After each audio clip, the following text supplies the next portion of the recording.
Bismillahirrahmanirrahim. Assalamualaikum warahmatullahi wabarakatuh. Alhamdulillahillazi hadana lihaza wa ma kunna linahtadiya laula an hadanallah. Asyhadu an la ilaha illallah wahdahu la syarikalah wa asyhadu anna Muhammadan abduhu wa rasuluh. Allahumma salli wa sallim ala Muhammadin wa ala alihi wa sahbihi ajma'in, amma ba'du. Pertama-tama kita panjatkan puji dan syukur kehadirat Allah Subhanahu wa ta'ala atas segala nikmat dan karunia yang dilimpahkan kepada kita semua. Salawat dan salam semoga senantiasa tercurah bagi junjungan kita Nabi besar Muhammad sallallahu alaihi wasallam, bagi keluarganya, para sahabat kaum muslimin wal muslimah, umat Muhammad sallallahu alaihi wasallam yang terpilih dan terhormat. Pemirsa yang berbahagia, tema kajian kita kali ini adalah mata hati. Episode 1 dengan judul diagnosa penyakit hati. Disaripatikan dari buku Membuka Jendela Hati dan kitab Indeks Hadis dan Syarah karya Buya Haji Muhammad Alfiz Caniago. A'udzu billahi minasyaitonir rajim. Bismillahirrahmanirrahim. Lillahi ma fis samawati wa ma fil ardh. Wa in tubdu ma fi anfusikum aw tuhfu yuhasibukum bihillah fayaghfiru liman yasha wa yu'adzibu man yasha wallahu ala kulli syai'in qadir.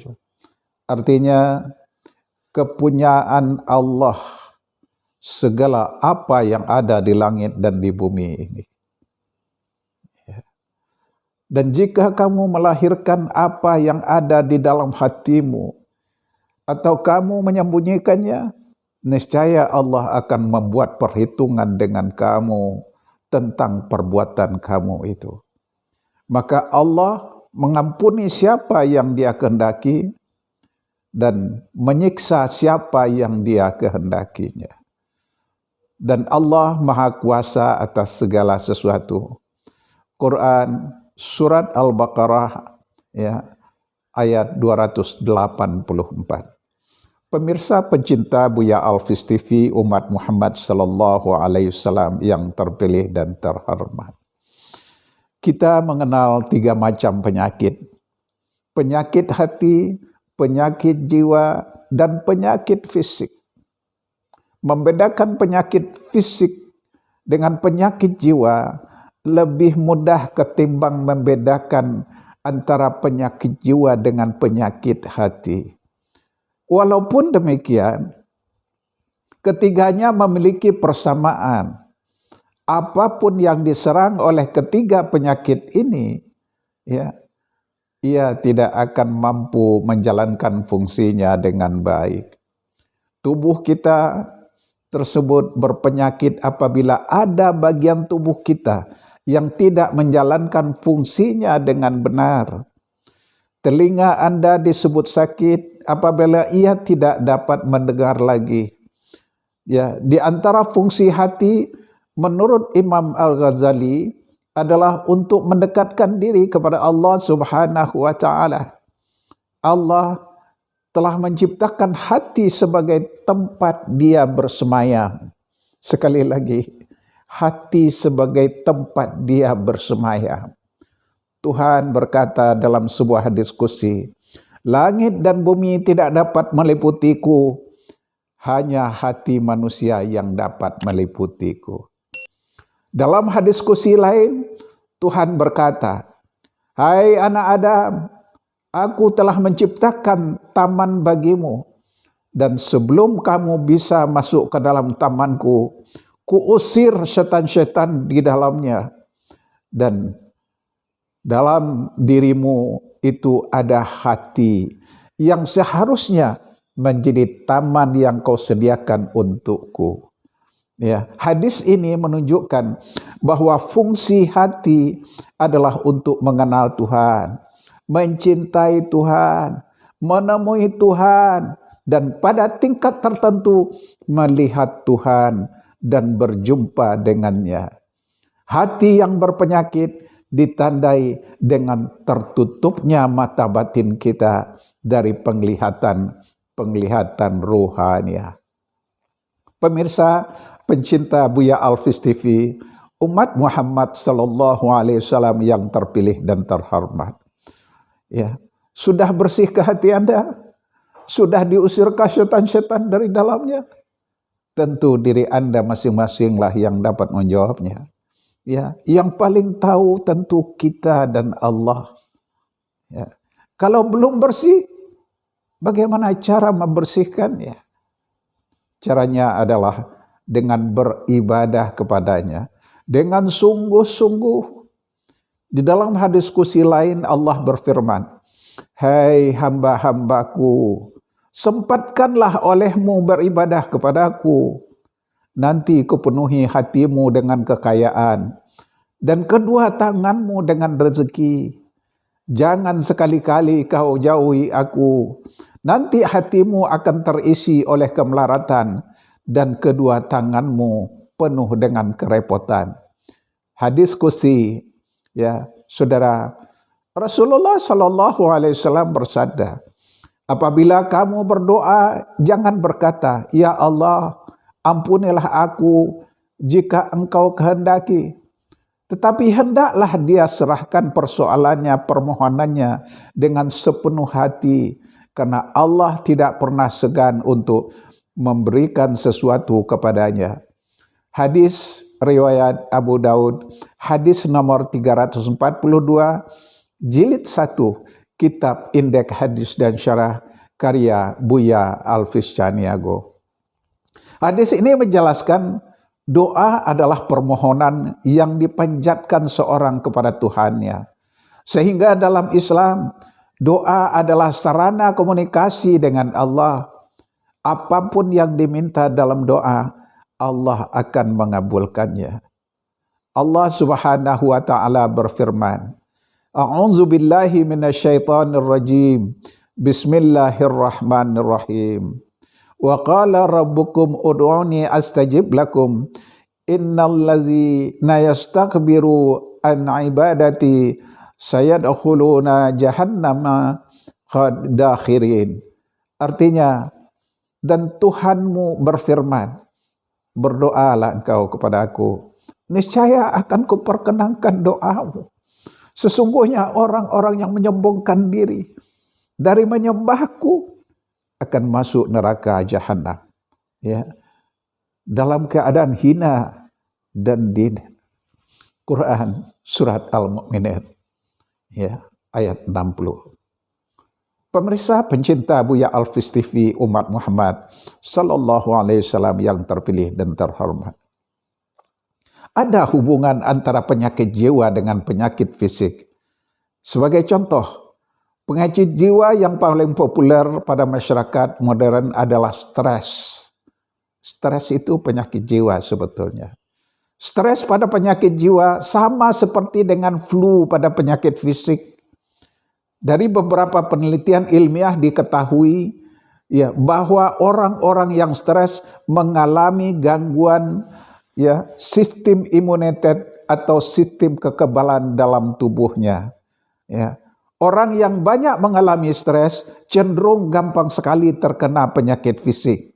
Ya, tidak jarang para dokter, khususnya yang beragama Islam, memberi resep vitamin kepada pasiennya yang disertai dengan surat istirahat selama 3-5 hari dan diiringi dengan nasihat, Bapak minum obat ini dan beristirahatlah seminggu ke puncak, lalu lepaskan segala beban pikiran Bapak. Ya, perbanyaklah berzikir, menyatulah dengan alam, lakukan salat, bertahajudlah engkau. Insya Allah dalam keheningan malam Bapak, ya, akan merasakan bahwa sesungguhnya alam pun turut bertasbih memuji Allah. tingkatkan ibadah sunnah. Hal itu mempercepat kesembuhan Bapak. Sebetulnya bukan fisik Bapak yang sakit, tapi jiwalah yang sakit. Allah Subhanahu wa taala berfirman, Ya ayyuhan nafsul mutmainnah, irji'i ila rabbiki radiyatan mardiyah. Wahai jiwa-jiwa yang tenang, kembalilah kepada Tuhanmu dengan hati yang puas lagi ridha, dan masuklah engkau ke dalam surgaku. Ya, Quran surat Al-Fajr surat 27 ayat 28. Ya. Pada ayat lain Allah berfirman, sungguh beruntung orang yang mensucikan jiwanya dan merugilah orang-orang yang mengotorinya. Ya, ini menunjukkan bahwa penyakit jiwa amat berpengaruh dalam menimbulkan gangguan fisik. Demikian pula sebaliknya, penyakit fisik dapat menimbulkan gangguan jiwa. Orang yang sakit terus-menerus, yang sudah berobat kemana-mana, tapi belum juga sembuh, ya juga bisa mengalami penyakit jiwa. Orang tersebut boleh jadi cepat tersinggung, mudah marah, dan sebagainya. Pemirsa pencinta Buya Alfis TV, umat Muhammad Sallallahu Alaihi Wasallam yang terpilih dan terhormat. Rasulullah Sallallahu Alaihi Wasallam bersabda, hati-hatilah kalian terhadap prasangka buruk. Ya, karena sesungguhnya prasangka itu merupakan perkataan yang paling dusta, dan janganlah kalian saling intai-mengintai, dan janganlah saling berprasangka, dan janganlah kalian saling bersaing, dan jangan pula lah kalian saling dengki-mendengki, dan janganlah kalian saling benci-membenci, serta janganlah kalian saling jerumus-menjerumuskan, dan janganlah kalian, jadilah kalian sebagai hamba-hamba Allah yang bersaudara. Riwayat ya Bukhari dan Muslim melalui Abu Hurairah radhiyallahu an. Hadis nomor 1518, jilid 2, Kitab Indeks Hadis dan Syarah, karya Buya Alfis Chaniago. Salah satu di antara penyakit jiwa adalah perasaan cemas. Ya, takut akan sesuatu yang tidak jelas. Ya. Ada dua macam penyakit ketakutan. Pertama, takut kepada sesuatu yang terlihat. Misalnya, takut kepada harimau atau takut kepada ular, itu jelas terlihat. Yang kedua, takut kepada sesuatu yang abstrak. Umpamanya seorang istri yang setiap hari nonton ya sinetron telenovela misalnya, lazimnya benang merah telenovela itu adalah perselingkuhan. Ada anak yang tidak ketahuan siapa bapaknya atau siapa ibunya. Si istri membayangkan begitu bebasnya seorang suami berselingkuh dengan wanita lain. Ya. Mulanya mungkin diawali dengan janjian makan siang. Minggu depan janjian lagi di tempat yang lebih jauh. Berikutnya janjian lagi di tempat yang lebih tersembunyi. Ya. Lebih dan seterusnya. Si istri akan berpikir, jangan-jangan suami saya juga berselingkuh dengan teman sekantornya.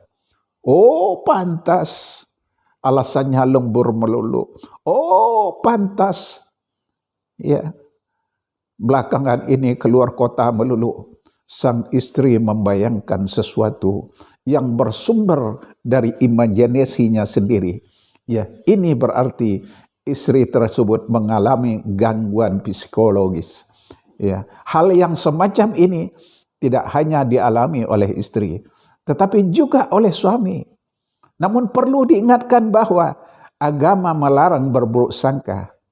Allah Subhanahu wa taala berfirman, A'udzu billahi minasyaitonir rajim.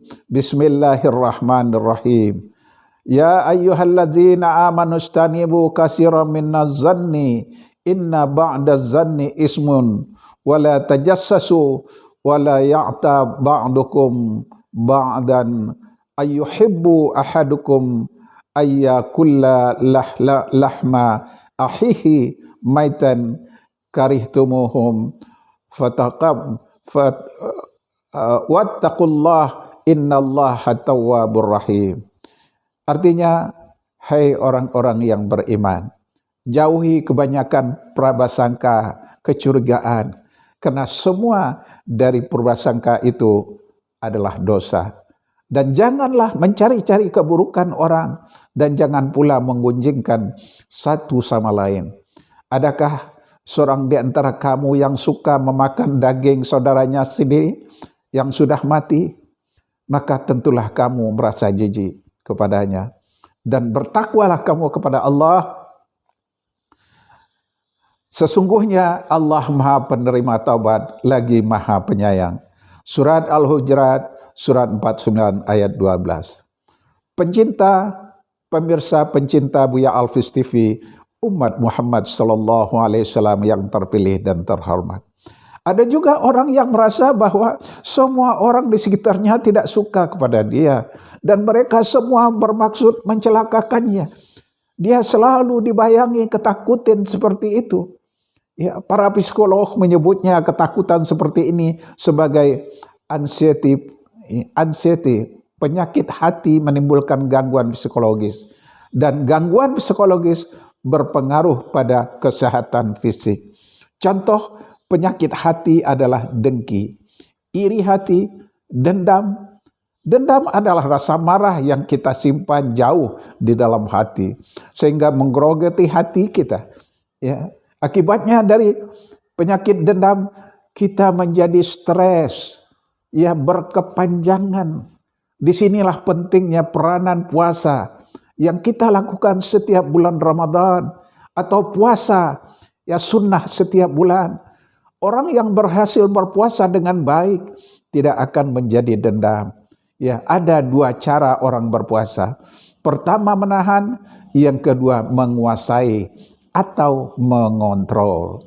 Ya, mari kita lihat perbedaannya. Orang yang berpuasa menahan adalah orang yang merasa paling lapar. Sesungguhnya lapar itu adalah energi. Ya, bila lapar itu ditahan, maka akan terjadi penumpukan keinginan di pusat pikiran kita. Bila orang yang menahan lapar itu diberikan jarum dan benang misalnya, agar benang itu dimasukkan ke dalam jarum, maka dia akan berkomentar, kok jarum sekarang tidak berlubang ya. Padahal bukan jarum yang tidak berlubang, tetapi dia yang dikuasai oleh penumpukan keinginan di pusat pikiran.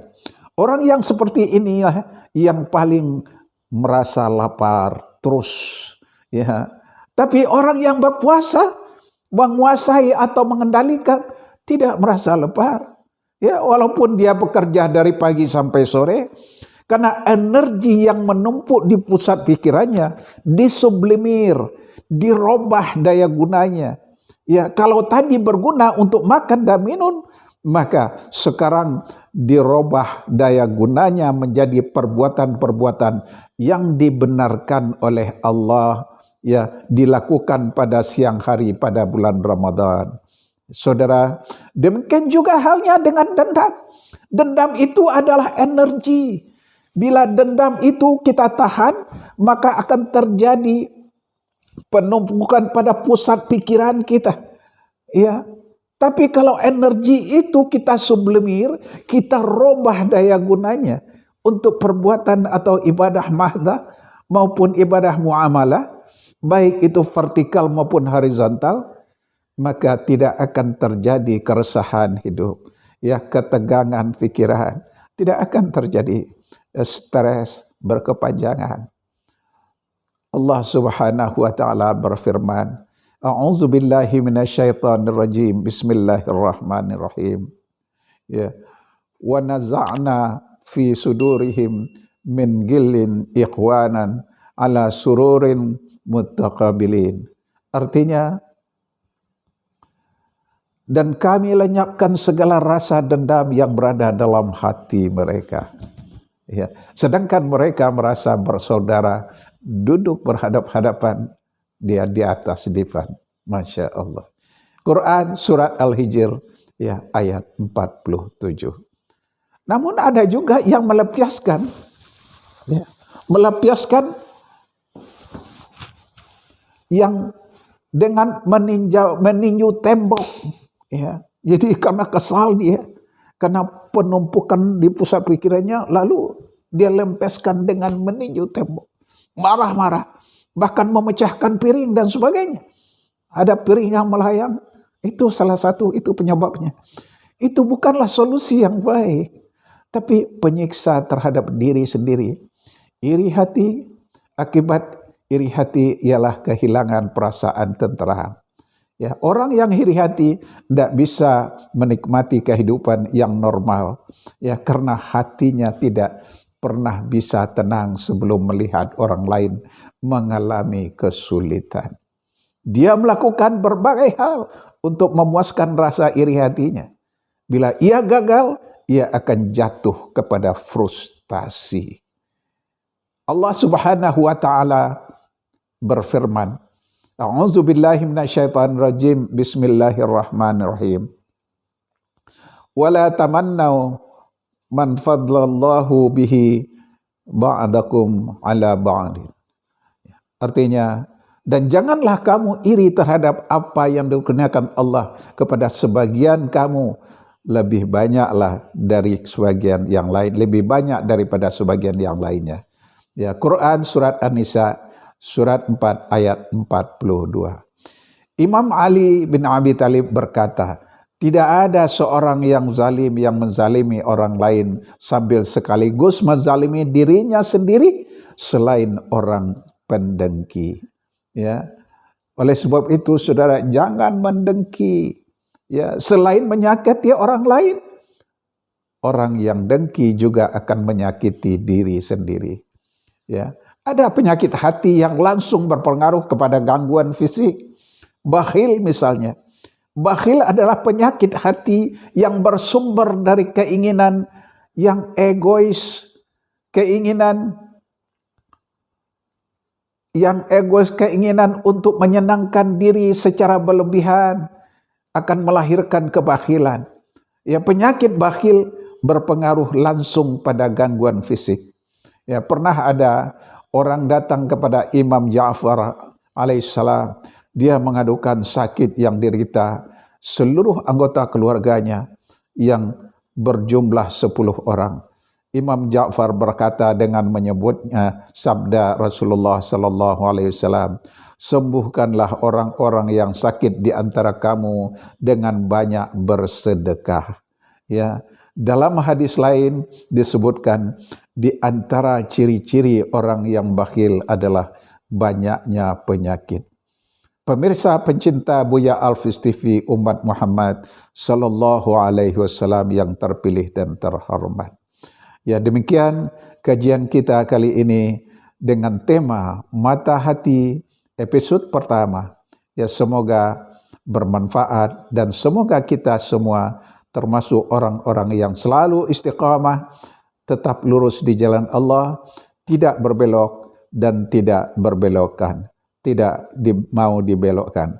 Saudara, saksikan episode berikutnya sampai bertemu dengan episode yang kedua. Rabbana atina fid dunya hasanah wa fil akhirati hasanah wa qina azabannar. Terima kasih atas segala perhatian. Mohon maaf atas segala kekurangan. Billahi taufik wal hidayah. Wassalamualaikum warahmatullahi wabarakatuh.